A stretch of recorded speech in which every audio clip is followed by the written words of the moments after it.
Good morning, everybody, and welcome to a very, very, very special Science Saturday. So I know every month it's special. Every month there's something different, something new, something fun. But this month we are going through a lot of changes and we are in a totally new location.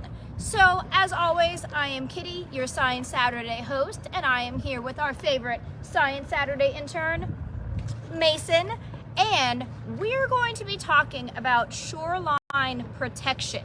Now, we've talked a lot about shoreline protection in past Science Saturdays, but this month we're going to look at it from a different angle because today we are in the Northeast. I'm joining you today from Fire Island, New York, which is a tiny little strip of island off the coast of Long Island.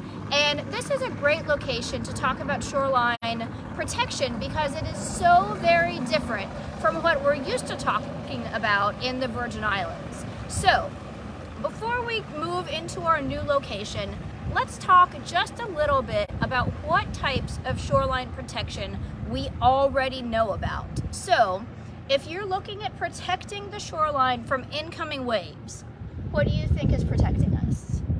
Mangroves. Yes, what else? Coral reefs. Exactly. So we have mangroves and coral reefs protecting a lot of shorelines throughout the world. But if we take a look around, we don't have a lot of coral reefs or mangroves here. So we have a totally different type of protection. But before we move on there, we know with coral reefs, you have incoming waves and energy from the ocean, and the coral is actually underwater stopping that energy from coming up to the shoreline. So that type of shoreline protection is actually in the water stopping the wave energy. Once that comes up onto the shore, we have mangroves. So mangroves are your nexus between the ocean and between the shore. So we've seen mangrove systems where we have the roots and the particles going out into the water, and they are stopping that wave energy from coming up onto the shore. But what we have here are sand dunes. So if we shift over a little bit, you'll see we have this great keep off the dunes. So in a lot of shoreline communities in the Northeast, like on Fire Island, these barrier islands are actually lined with sand dunes. Now we're in a really interesting location here because on Fire Island, because it's an island, we have ocean on both sides, but we are on the bay side. So this is a very calm, protected side where the dunes don't get a lot of action. On the other side, on the ocean side, we have much more open ocean and the waves and the wind coming in and doing a bit more shoreline changes. And we're gonna do a little activity to talk about that in just a minute. But before we do that, let's talk a little bit about how sand dunes protect the communities behind them. So Mason, can you think of any way that sand dunes could be protecting the island? It could be keeping sediment that supports buildings from washing away. Yeah, absolutely. So the dunes are protecting the houses behind by collecting sediment, and the sand is actually shifting around. So something interesting about sand dunes is they're very dynamic. So if you're looking at a picture of a big long beach with dunes in front of it, if you take a picture every day, or let's say once a month for a year, it's gonna look very different because the wind and rain and ocean are all pushing it in different directions. Now on this side, we're going pretty much straight from the water to the vegetated dune, and this is a very vegetated dune. This is great grass and it's very protected, and the town has also built this walkway along the dune so we're not walking on them, so that further protects them. But on the ocean side, there's a lot more changing, and we want to keep off of the dunes so that they can do their job of protecting the houses behind it.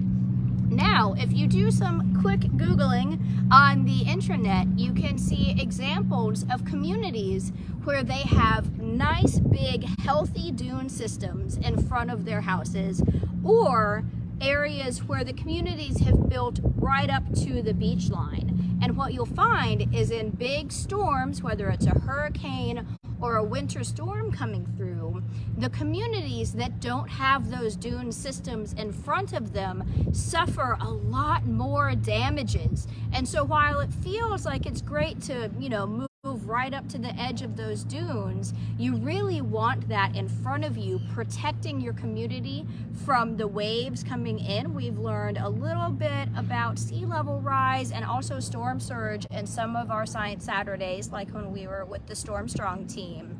And these dunes are protecting the houses behind them. So what we're going to do now is do a little location change. So I'm going to walk semi-backwards, and we're going to go over to where we have an activity set up, and we're going to learn about how you can create a model to show how the sand dunes shift and move around and how we can use them to protect the communities behind us.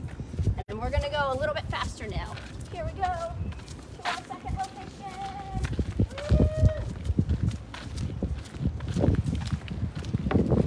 So now, here we are behind the sand dune. This is a pretty small one over here, but we're going to use this to do our demonstration. So, if you want to do this at home, you do not have to be on a beach. You just want to collect some sand. And this is really fun if you get some food coloring, and you can do different colored sand. But we're just going to sit down in the sand here and do it naturally with the sand that's here. So we're going to kneel down, and I'm going to give Mason the first sand. Or the first plate, excuse me. So what we're going to do is make a beach on here. So let's start out with, we can leave it, and start putting sand over the whole thing so it doesn't blow away. Now, to make a dune, let's pretend that our community is right back here, and we're going to make a sand dune.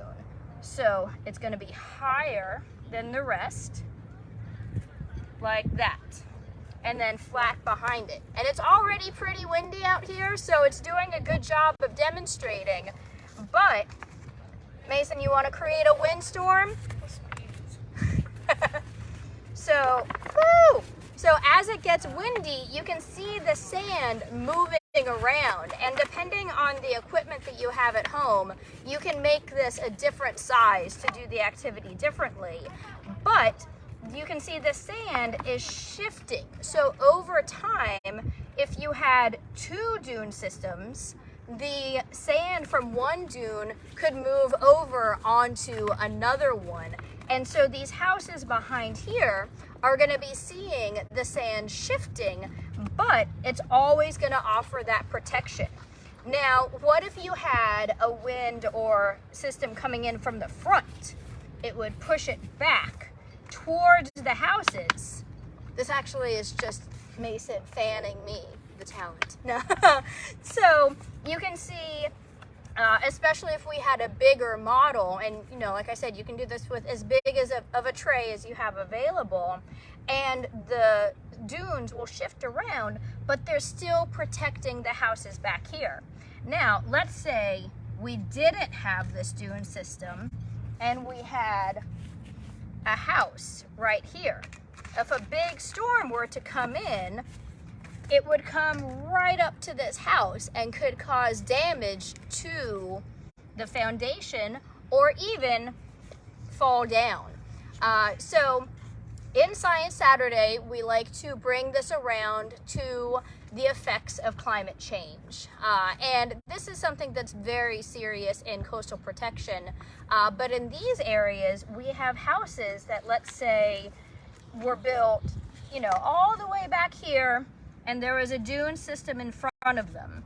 But through the years, there's more construction and more development, and the houses get closer and are eventually replacing the dunes. As sea level rise increases and storm strength increases, these houses and the communities behind them are much more likely to be damaged. So as you are looking at communities and building, you really want to think about, how close to the ocean you're building and whether or not you are damaging those natural protection systems in the process. Now, here we're in a small town on Fire Island, and the distance between the two sides is very short, but these houses are over 100 years old, or about 100 years old. I believe this town was established in the 1920s. And what is happening is the town is actually lifting the buildings, which is very interesting.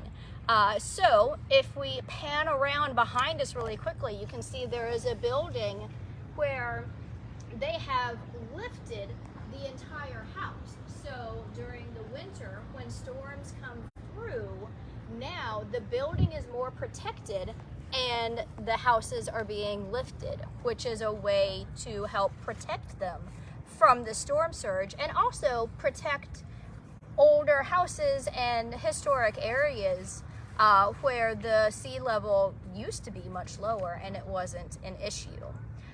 So this is a pretty short Science Saturday today, but we're really excited to join you guys. I really encourage you all to replicate this activity, and we will come back into the chat to pick up questions. And if you do one of those activities and want to send us pictures, you can go ahead and put it in the chat and we will talk about it later. So in one of the shortest Science Saturdays ever, but we're gonna go out and explore the sand dunes and learn more about the shoreline protection. So guys, thank you so much for joining us as always. I hope that you can do this activity at home and let us know how it goes. So from the beautiful Northeast Shoreline, I want to thank everyone for joining us. Have a wonderful day, and we'll see you next week.